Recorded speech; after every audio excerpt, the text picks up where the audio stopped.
Assalamu alaikum, hello, and welcome to the Voice of Islam Living History program. In today's program, we're going to talk about the Ottoman Empire, one of the greatest Muslim empires that the world has seen. This program is going to be in two parts, and again, I'm joined by my regular guest, Amjad Hussain Saab. Assalamu alaikum, Amjad. Walaikum salam. And Arif Ahmad Saab as well. Assalamu alaikum. My two expert historians. I want to start off really of setting the scene in relation to the Ottoman Empire, and we've talked a lot about how the Islamic empires, early empires started up, but now we see the fragmentation of the different Muslim empires. And in relation to the Ottoman Empire, this is an empire that spanned more than 600 years and came to an end only in 1922 when it was replaced by the Turkish Republic and various successor states in the southeastern Europe and the Middle East. In relation to Europeans, this is an empire that's had a major impact on the relationship between Islam and Muslims, etc. So if you could, Amjad, start us off really, the origins of the Ottomans, how they came about, where these people came from, and what they came to represent. Indeed, yeah, the Ottoman Empire, like Dr. Saab, you mentioned, lasted for over 600 years, starting with the beginning of the 13th century and all the way to 1924, the beginning of World War I. And it was a successor to three previous empires on the Anatolian Peninsula, the Great Seljuk Empire that lasted from 1037 to 1194, which was followed by the Sultanate of Rome on the peninsula, and basically it was the dynasty was a Turco-Persian origin and Sunni Islam, and the origin of the Turks, however, is not the Anatolian Peninsula itself. There existed in the 8th century an August state. It was founded by August Turks in 1766. It was located geographically in the area that we today is around the coast of Caspian and the Aral Seas. A clan of this nation called the Seljuks embraced Islam in the 11th century and entered Persia, where they founded the Great Seljuk Empire. And that is the beginning of the Turkish Empire. And this Great Seljuk Empire succumbed in the 13th century bore the brunt of the Crusades and eventually crumbled during the Mughal invasion of 1243. And for the remainder of the 13th centuries, Seljuks acted as the muscles to the Mughal Khanate. And when the power of the Mughals disintegrated, on the Anatolian Peninsula, became basically a group of independent principalities called the Beyliks. And my esteemed colleague here will mention the background to this. That the originator really from the Beyliks was Osman. Osman the First, yes. Just to set the context, we're talking here, as Amjad has just mentioned, around 1300, the end of the 13th century, beginning of the 14th century. And there was this patchwork of independent states. So the power of the Byzantine Empire was declining, the Seljuks were also declining, and there was a series of small states. And one of these states, or principalities, whatever you want to call them, was in effect run by Osman I. I think also just to explain to our viewers, Anatolia is really the, if I understand it, the westernmost part of Asia. And that's what interchangeably people now sometimes call Turkey. So that's the area, the geographical area that we're talking about. Because these are traditional names, sort of Asia Minor and yes, Anatolia. Also, and absolutely. Yeah. So, but Turkey is, I suppose, what it's recognizable today. And as we were just mentioning, it's Osman I who really basically picked up the cudgel and decided to form this empire. But the background to this is his dream. Now, again, just for the purpose of for our viewers, a lot of this is, some of this might be legend, some of this may be true. There was no documented or recorded history at the time, but obviously this has been written, and now whether this is accepted by everybody, but this is the sort of the stories out of which the Ottoman Empire started. So if I just tell you what the actual dream was, the background to the dream is that Osman had a close relationship with a local religious leader, a dervish. I think he was called Sheikh Edebali. Is that right? And he ended up marrying his daughter. But the dream that he saw, and I'll just read what it actually says, is that Osman saw a moon rise from the holy man's breast. This is Sheikh Adabali. And it came to sink in his own breast. A tree then sprouted from his navel, and its shade encompassed the world. Beneath this shade there were mountains, and streams flowed forth from the foot of each mountain. Some people drank from these running waters, others watered gardens, while yet others caused fountains to flow. When Osman woke, he told the story to the holy man, and the holy man said to him, Osman, my son, congratulations, for God has given you the imperial office to you and your descendants, and my daughter Malhoun shall be your wife. So whether he tagged that little bit on about seeing that this was going to be a great guy and he should get in there and get his daughter married, but it was a very, very interesting dream, which obviously became then his justification for starting the empire. Interesting thing is, many historians have also commented on this dream, and one of the European historians, Edward Creasy, he describes part of this dream, and he writes, that city, placed at the junction of two seas and two continents, seemed like a diamond set between two sapphires and two emeralds to form the most precious stone in a ring of universal empire. Osman thought that he was in the act of placing that visioned ring on his finger when he awoke. And it's interesting, isn't it, how dreams also can quite often shape people's destinies and empires, etc. So it's interesting when you mentioned that dream, that it does seem to have inspired many of the Ottoman rulers that came after him as well. So tell us a little bit more about Osman and really how he went to fulfill this dream in the empire. Well, actually, there occurred a battle between the Ottoman army and the Byzantine force led by George Muzalan, and it's known as the Battle of Berfius. Berfius in 1302.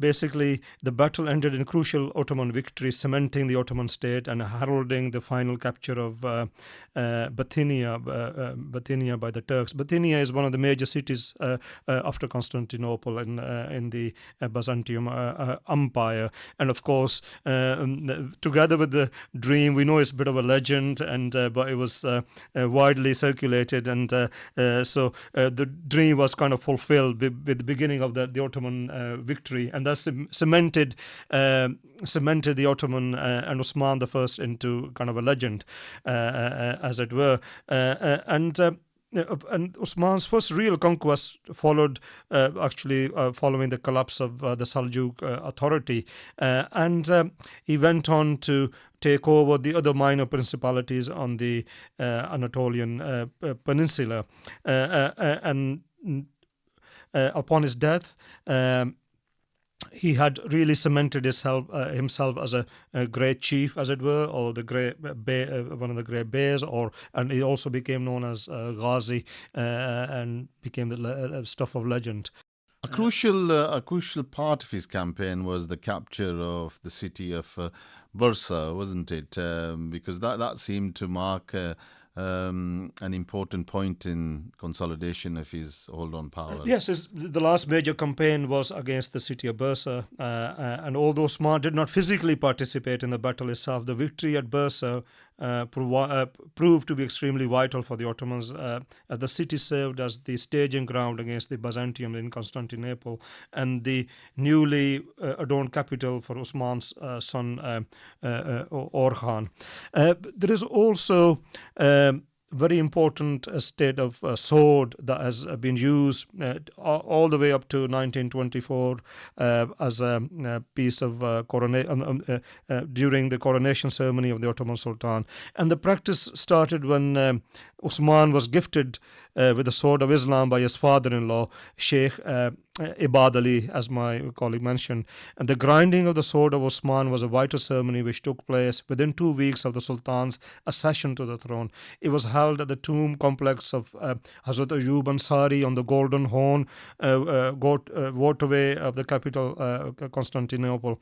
And that was is really cementing the various aspects, the warrior, the warriors. The warrior aspect of the bay of the this principality and the house of Osman, together with Sheikh Ibad Ali, who was descendant from the Maulaviya order, and also it was held at the tomb of one of the Prophet Muhammad's companion called Hazrat Ayub Ansari. Hazrat Ayub Ansari is one of the first converts to Islam from Yathrib, and he is journeyed to Constantinople during the time of the second caliph, apparently. Is it second or the third caliph? And he led the Muslim army, the prophetic era army, laid siege to the Constantinople. And that has been an important symbology in the Ottoman legacy, as it were. It's interesting, as Amjad mentioned, it was under his son, wasn't it, that the Bursa was captured, and there's a fascinating sort of there's last advice to his son. Advice to his son. But one point I just want to mention is with all of this mythology, Osman was also very conscious that he wanted to provide wealth and prosperity to his subjects as well. It wasn't just traditional, I'm the military commander and I want to be powerful. So he was also had some wisdom, and this was the last bit of wisdom, as you mentioned, to his son Orhan. And again, I'll just read what he said to his son. He said, "My son, I am dying, and I die without regret, because I leave such a successor as thou art. Be just, love goodness, and show mercy. Give equal protection to all thy subjects, and extend the law of the Prophet. Such are the duties of princes upon earth, and it is thus that they bring on them the blessings of heaven." So you could see from that in a way there was a God-fearing person there. There was somebody there that knew that there was a lot of responsibility both on his shoulders and on the dynasty and the empire that he had established. And he didn't want to just lose that. He didn't want to just be remembered that he did a lot of things in his life. He wanted that to continue with his son and the rest of his dynasty. I mean, great emperors, we learned from previous history programs as well. They have something special in them, don't they? I mean, they have a degree of authority and respect from their population, especially the army and the soldiers and whatever, but they leave something greater than just that authority and that love and respect.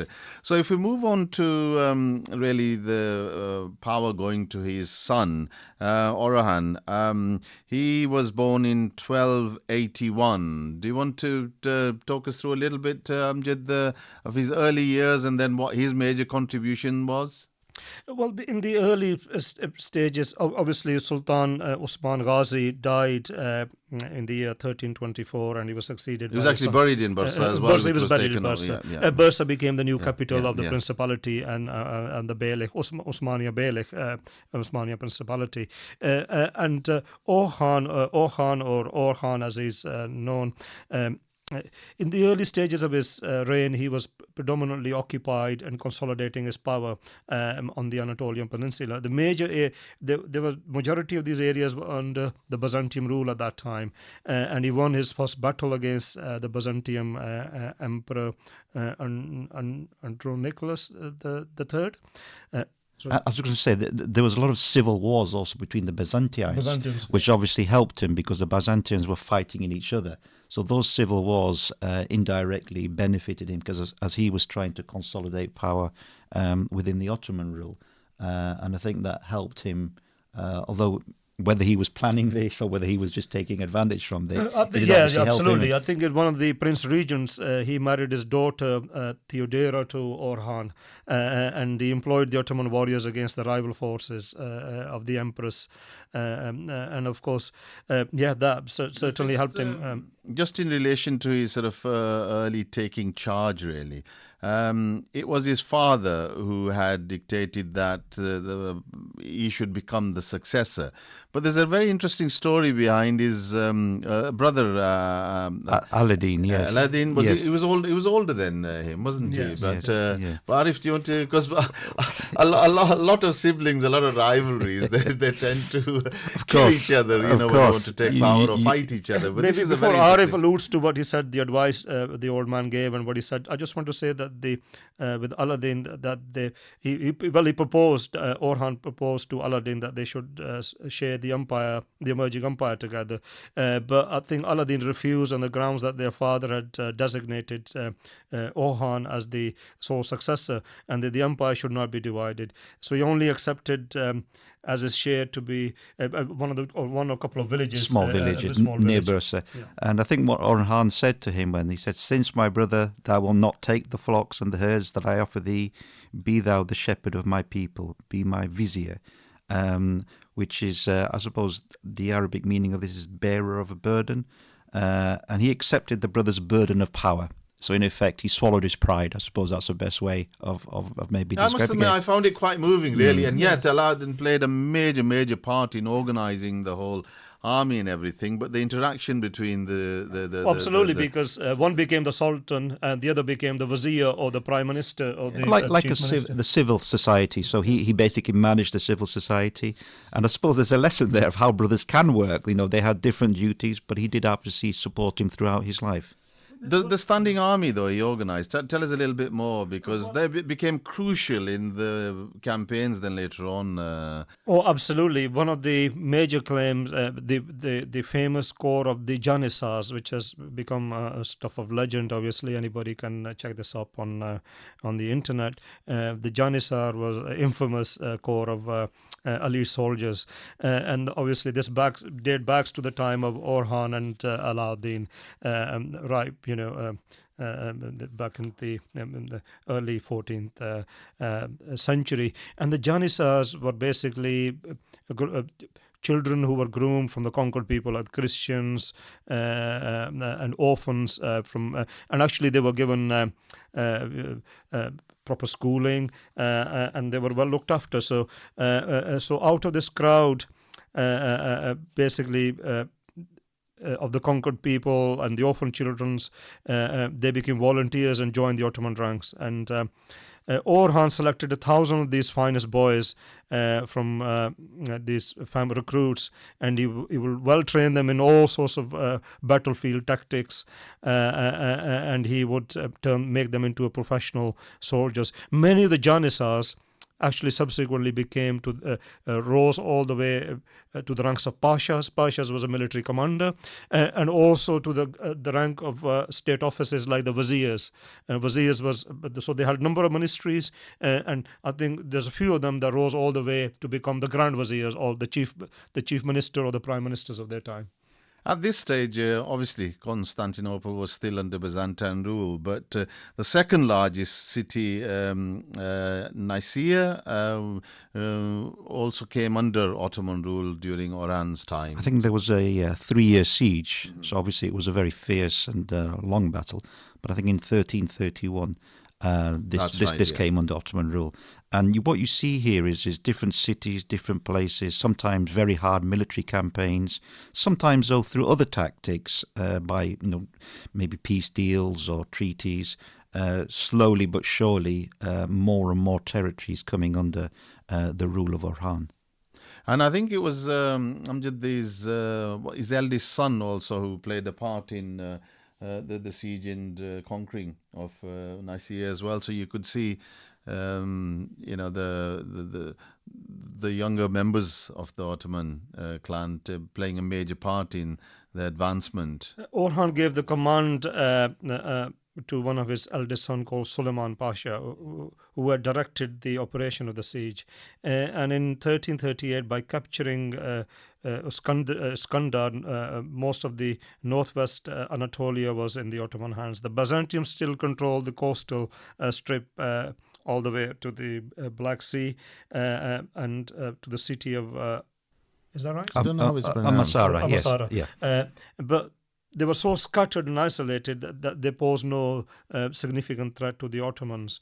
And of course, in the middle of the 14th century, there was change of tactics among the Ottoman commanders. Instead of focusing onto the Christian territories, they took opportunity to venture into other Muslim principalities. And of course, there was a bit of a taboo at that time because the land or the principalities that were governed by a Muslim chieftain was a state of peace, or the abode of the peace. So a fellow Muslim chieftain could not venture into the territory. But I think they justified on a number of grounds, and they took fatwas from that the chief was oppressor, or the chief was not so, looking after the local populace as he should be. But I think they also entered into a diplomacy with other chiefs and pursued diplomacy, and through marriages and through linkages, and by giving them important ranks in the military commands, and they cemented. So the Ottoman Principality, now which was becoming a major principality on the Anatolian Peninsula, also made alliances with other smaller minor principalities. There was another interesting development that the Byzantines were clearly under immense pressure and declining rapidly. But Orhan was quite a clever strategist as well in developing allegiances with some of the European powers, the Venetians and Genoans, etc. Absolutely. I mean, as Amjad has just said, there was a mixture of tactics here, and also concentrate on the areas which would give some commercial benefit to the empire as well. So, as you mentioned, I think it was 1352, there was a rivalry for trade between Genoa and Venice. And the Genoese, people from Genoa, they were trying to repel a Venetian fleet from destroying their ships in the Golden Horn. And this resulted in a bombardment of Constantinople, and it pushed the Byzantines to ally with the Venetians. The Venetians assembled a large naval force, and there was a sea battle. And this led to the defeat of the Venetians and the Byzantine allies. So Orhan had also opposed the Venetians and his fleets, and they were basically sort of, getting involved in trying to make the situation worse. But and also his diplomatic overtures, they were not obviously considered as well. But because of all of this confusion, what happened was the Byzantine Empire ended up suffering. And the Ottomans basically were able to take advantage of the situation and build their military strength. So, as we mentioned before, when there was a civil war or when there was fighting, they were always best strategically placed to take advantage of the situation and, in effect, to sort of pick up the pieces and say, well, because the empire, there's a vacuum when one empire leaves, and the Ottomans were basically able to come in and fill that at the time.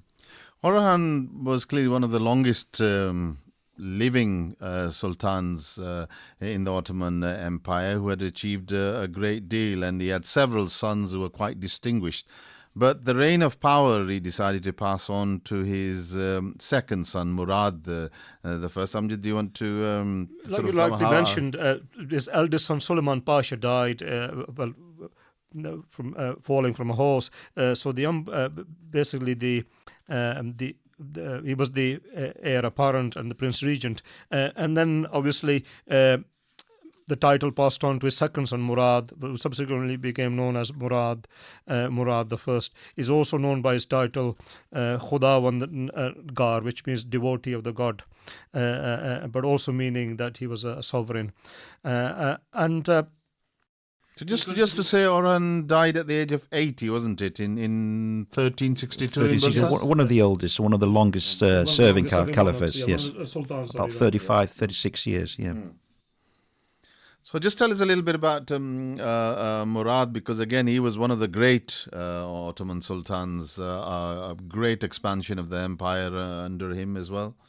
Well, Murad continued consolidating his power on the various areas that he had conquered, and he ventured further north into what is now modern-day Turkey, modern-day Greece, and he conquered a city that was founded by the famed Emperor Hadrian. It was called Adrianople, and obviously Murad the First, when he conquered it, he named it into Adrina. Is that right? Adrian. And that Adrian.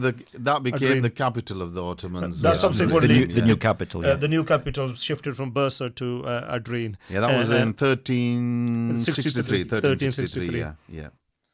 And obviously, the Ottoman expansion continued into the southern eastern Europe, and most of the Balkans came under the Ottoman rule, and the forces of the northern Serbian princes were subsequently divided, and they became subsequently the two provinces under the Rhine of Murad I.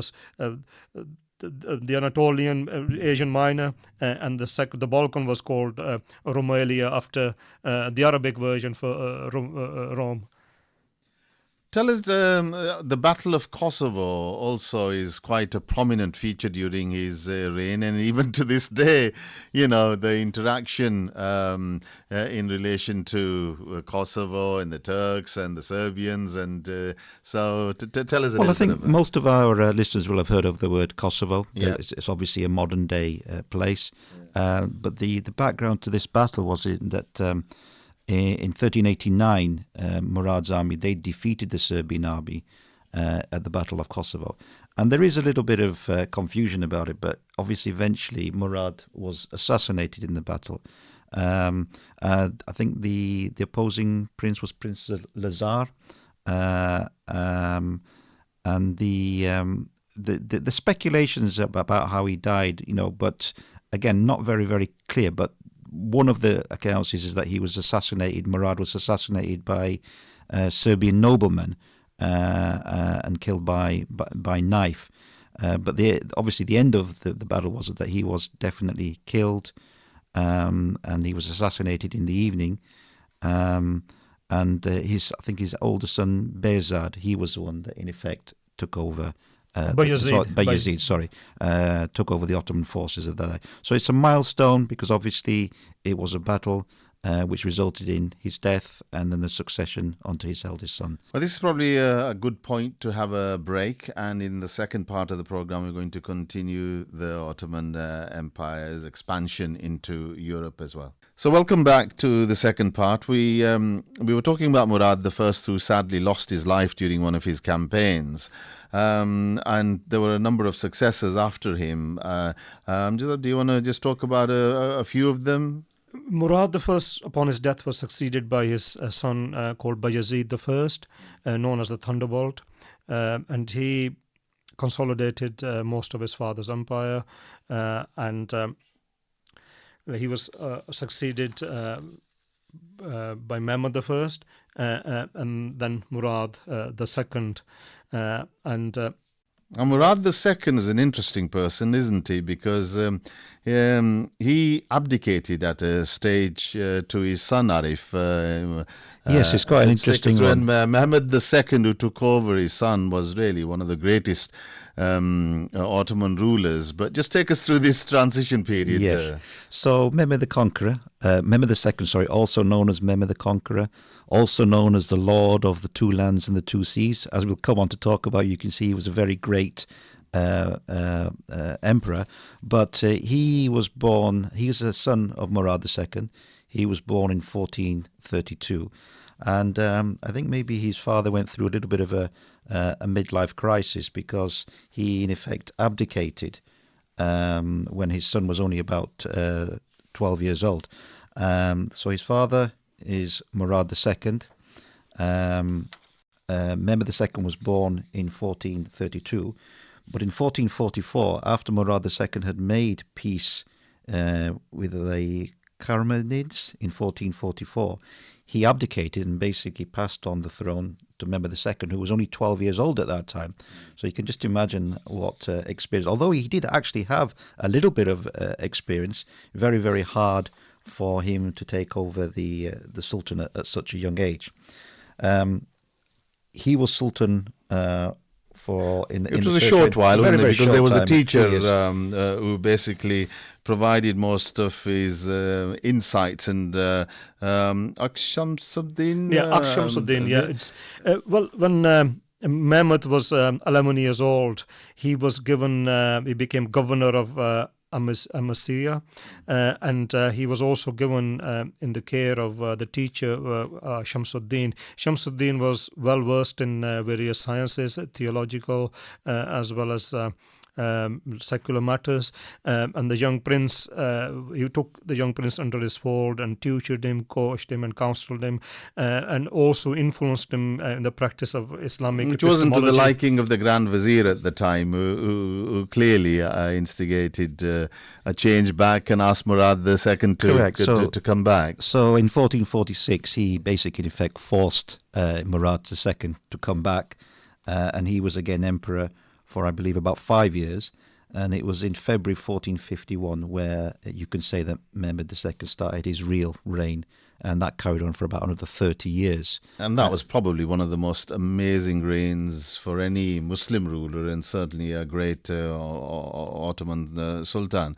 One of the things that is clearly associated with, and that is part of his greatness, was the conquering of Constantinople. Do you want to take us through, Amjad? Because Sure. the Muslims had tried for so many years to take Constantinople, and they hadn't succeeded. And here, the Ottoman Empire had spread across to large parts of Europe, and yet Constantinople was still there, holding out. So just take us through this important siege in Well, Conquer. the great city had been reprieved many times in the past as well, but on this occasion not so. When Mehmed II, of course, known as the Conqueror, when he ascended to the throne the second time in 1451, the first thing he did was devote all his strength to strengthening the Ottoman army, and he also modernized the military in preparation for the assault.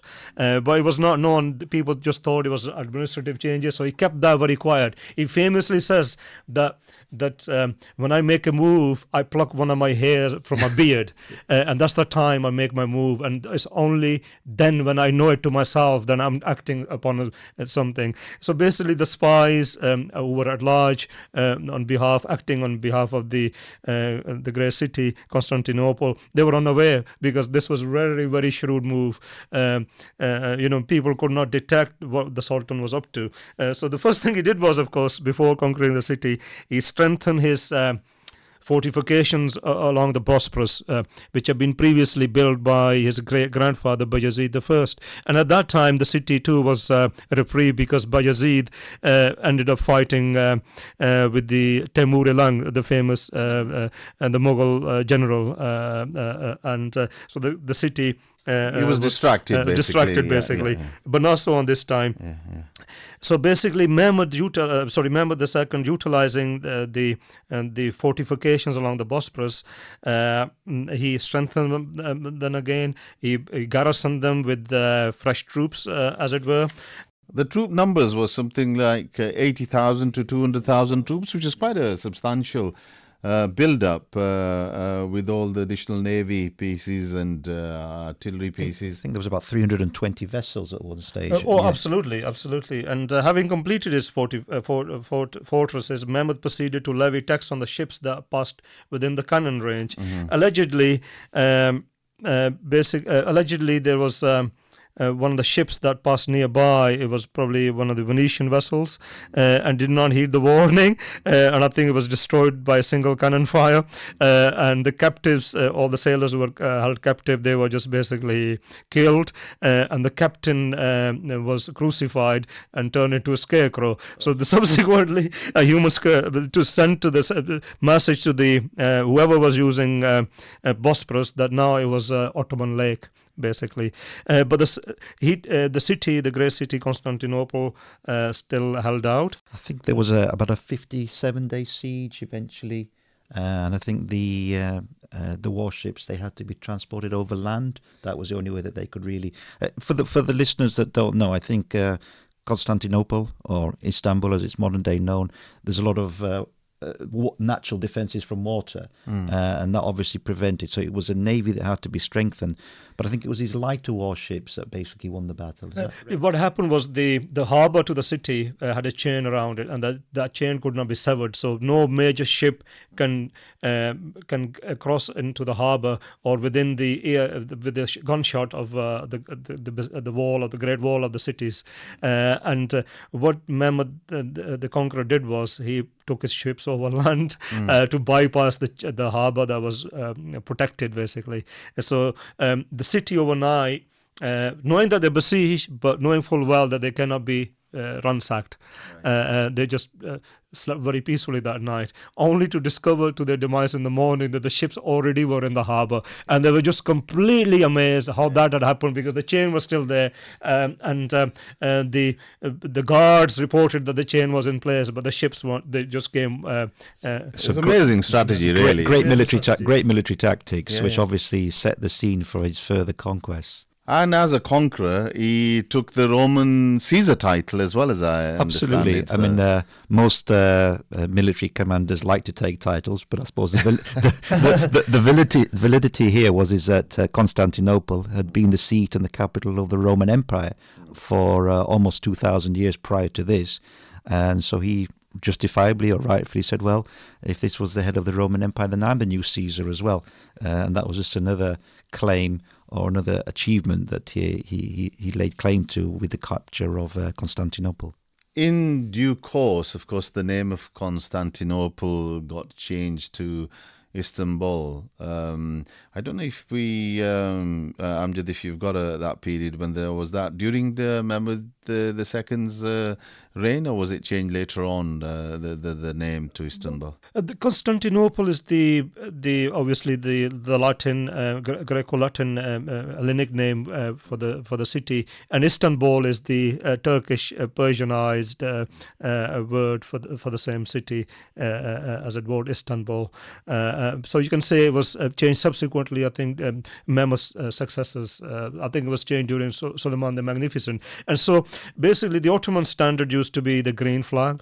With the crescent, and the city-state had its own flag, which was red with the crescent and the star, and that had been the ancient symbol for the city. So the Ottomans combined the two flags in their emblem. I think that's what you see, in the modern-day Turkish flag. Turkish flag is the flag of the city-state of Constantinople. It subsequently became known as crescent became familiar with or synonymous with Islam, actually, but that was the first time, because they had captured the city-state of Constantinople, the seat of the Roman Empire, for over 2,000 years. I mean, this made him probably the most popular Muslim leader in the whole of the Muslim world, because they'd taken the heart of the Byzantine Empire.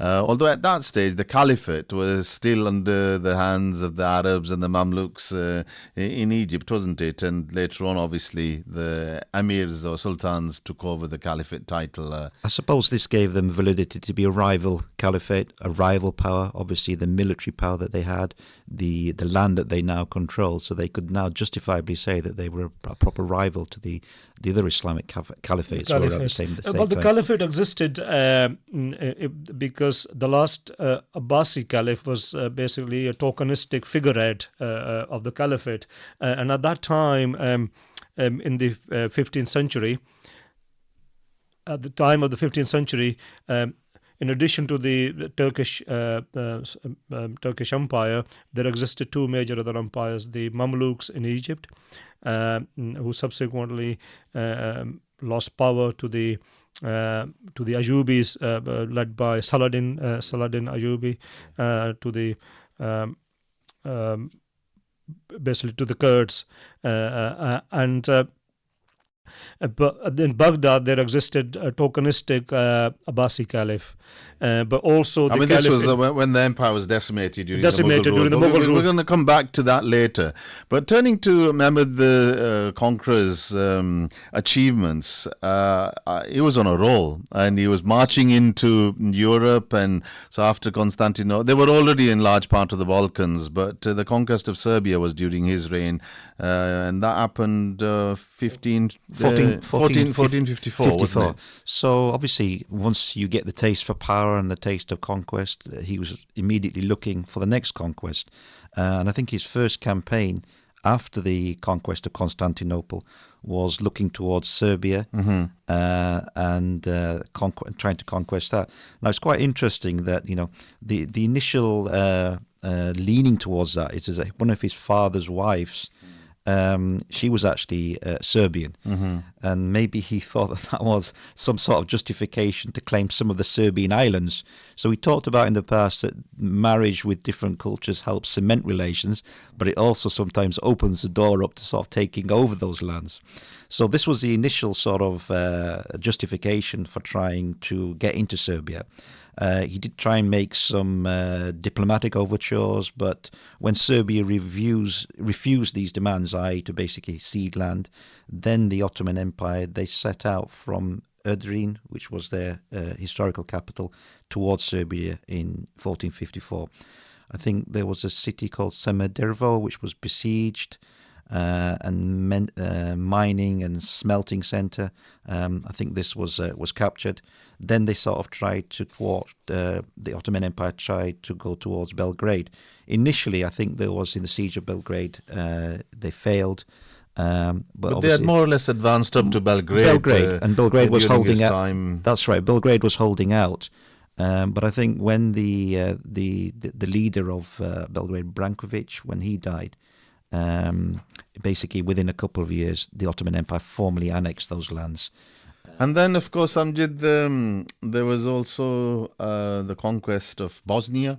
Absolutely. Which to this day, Bosnia, Moria as well. So just take us through then the expansion towards Bosnia. Well, before we go into Bosnia, there is the issue of the Greece as well, modern day Greece. Of course, they went through, 10 years after the conquest of Constantinople, Mehmed II visited the site of Troy and boasted that he had finally avenged the Trojans by conquering the Greek cities. Of course, that's right. Yes, because Troy was located on the Asian Minor side, on the Turkish side. Yes, yes.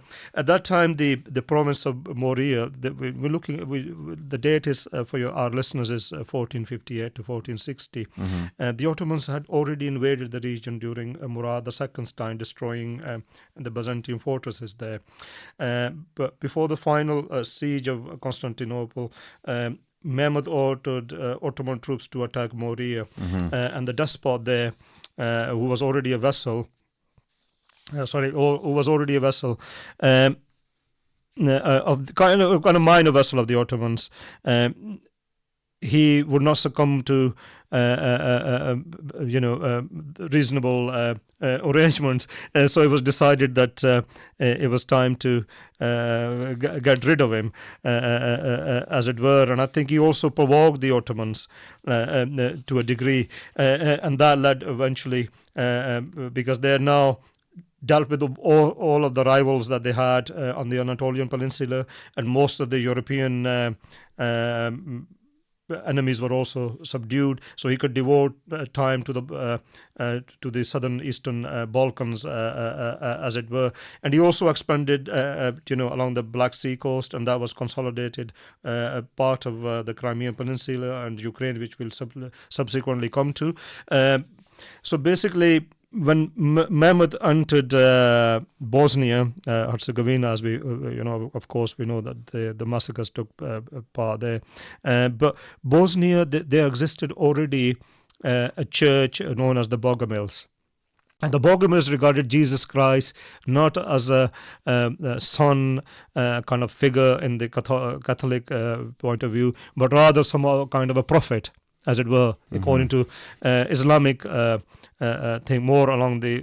So basically, they surrendered peacefully to Murad II's forces, and when the holy Mehmed II. Sorry, Mehmed II. I beg your pardon. Sorry, Mehmed II. Yeah.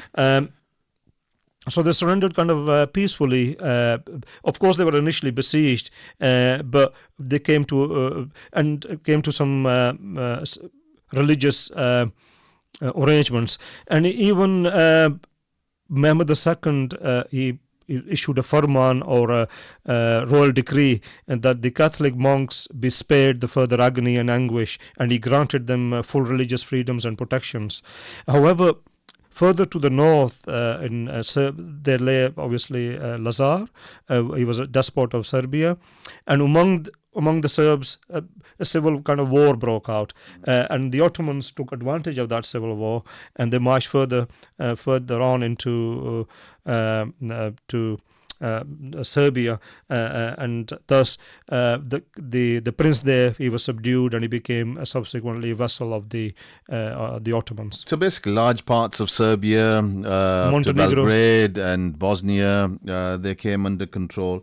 There was, of course, an important European power, the Venetians, and the Ottomans became loggerheads with them. So Yeah. just take us through the Ottoman-Venetian War. 'cause Yeah, that again, was- a very interesting story as to how this started. So the actual war lasted in 16 years in total, 1463 to 1479. But one historical account, which is maybe the accepted version, is that there was an Albanian slave of the Ottoman commander of Athens, and he fled to the Venetian fortress of Coron with 100,000 silver aspers from the master's treasure. So basically, he stole some treasure and fled, and then at the same time, he also converted to Christianity. Obviously, the Ottomans were not happy. They wanted their slave back, they wanted their money back, and he'd also converted to Christianity. The Venetians refused to send him back. So this, again, was a pretext, basically, to start a war. And the Ottoman commander attacked the fortress of Lepanto, almost took that. But this started, as I said, 14, 15, 16 years of hostilities. Now, very, very complicated. At some time, the Venetians were in the ascendancy. Sometimes the Ottomans were taking land. And this continued, as I said, for a long time. I think this really came to a head only really when Mehmed II personally took control of his forces. In 1478 to 1479, there'd been plagues, and these plagues in the winter, they sapped the strength of the opposition forces. But when he laid siege to, I think it's called Shkodra, basically the Venetians then realized that they had to sort of establish a treaty and establish the peace.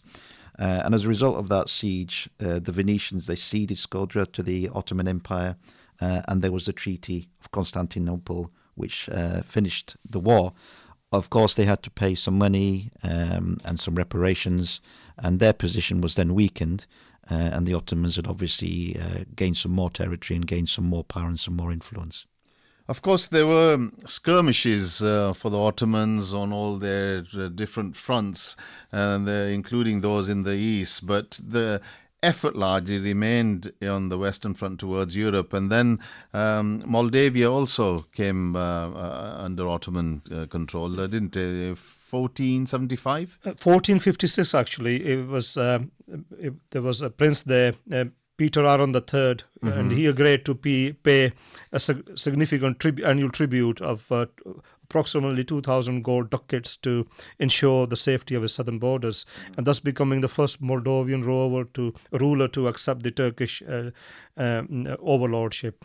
His successor, Stephen the Great, however, rejected the Ottoman overlordship, and series of fierce wars or skirmishes. That's when the real battle and war started. The war started. It was during Stephen the Great. So Stephen tried to bring Valentia, basically. Valentia was basically a territory that was previously controlled by Vlad the Impaler, the famous Dracula, as is known in the legends. But Dracula was killed by his Hungarian backers. So basically now there was a three-pronged struggle for this area between the Hungarians, the Ottomans, and Moldovans led by Stephen. An Ottoman army led by Hadim Pasha was sent in 1475 to punish Stephen for his meddling in Valetian affairs. However, the Ottomans initially suffered defeat, and then Mehmed, who was known for taking charge of the affairs himself, he assembled a large army, and he entered Moldova in 1476. However, a group of Tartars from the Crimean Peninsula were sent to attack Moldova, and the Romanian sources, many state that they were repelled. Other sources state that the joint Ottoman and Crimean Tartar forces occupied the capital city, gaining control of the southern mouth of the Danube. Stephen tried to avoid an open pitch battle with the Ottomans by following a scorched earth policy. He will just burn the fields, deny his basically his opponents the grounds, and also various by. But however, his subsequently his it was a stalemate more or less, and the Moldovans accepted. They were actually eventually were routed and defeated, and their successors accepted kind of you can say overlordship again of the Ottomans. Now, the Turks continued their expansion. They took the Crimean Peninsula and the Tartars you mentioned as well. They even had expeditions going into Italy as well. And then, of course, there was the conquest of Albania as well, Arif. Yeah? Yes, this was linked in with the Ottoman-Venetian War around about the same time, 1466 to 1478. The background to this is that there was a former member of the Ottoman ruling elite, George Castorius Skanderbeg, and he united the Albanians, and they thought that this was a good opportunity for them to become independent. So they were trying to take advantage of the war that the Ottomans were fighting with the Venetians. Now, Sultan Mehmed, he fought against them. He basically energetically raided the Albanian strongholds. Eventually, the cuts between Albania and Venice, the links between Albania and Venice were cut, and they were more or less left to their own devices. And so over a period of about 10 years, they were gradually subdued and then eventually conquered. I mean, clearly the territorial conquests were magnificent, but I just want to, before we finishing off the project, just a little bit on his achievements as well in terms of contribution to civilization, lots of other ways. Amjad, just mention a few during his period which are memorable. And well, Mehmed II introduced a number of Arabic words into common lexicon. We call the word siyasa, and he published a book on siyasa, and it's a collection of his political doctrines and his own doctrines, as well as those from his predecessors. He gathered a lot of Italian arts, and he also, at his courts, a lot of scholars came, both from the Greco-Roman world, from the Byzantium world, and also from the Muslim lands. He established a number of colleges, madrasas, a couple of observatories, and he also started the building of the famous, what we call now Topkapi Palace. In terms of his personal achievements, at the age of 21, again, this is reputed, he was fluent in several languages: Turkish, Serbian, Arabic, Persian, Greek and Italian. At the age of 21, he must have had very good teachers, and he was a poet, and I think he also left a collection of poems and poetry. And during his reign, things like mathematics, astronomy, theology, they reached their highest level. So you can see, as well as being a military leader, he obviously had a great deal of thought and was a very cultural and very educated person as well. And of course, the other administrative things he dealt with, he created an imperial central government with various offices, various new ministries and so on, and there was ministry for religious affairs that looked after not just the affairs of Muslims but also minorities, the Greek and Georgian and other Orthodox churches were given their proper place in society. He established not just, like I mentioned, a couple of hospitals that he's known for, and he promoted many non-Muslims into higher ranks of both government as well as in the military, and he also repopulated much of the new city that he conquered of Constantinople. Well, I think he's quite an incredible ruler, and up to this stage we've covered some fascinating Ottoman sultans who made some great contributions. I hope listeners have enjoyed this first part of the Ottoman Empire. We will continue with the second part, building on from great people like Suleiman the Magnificent and onwards. So until the next program, it's goodbye from us.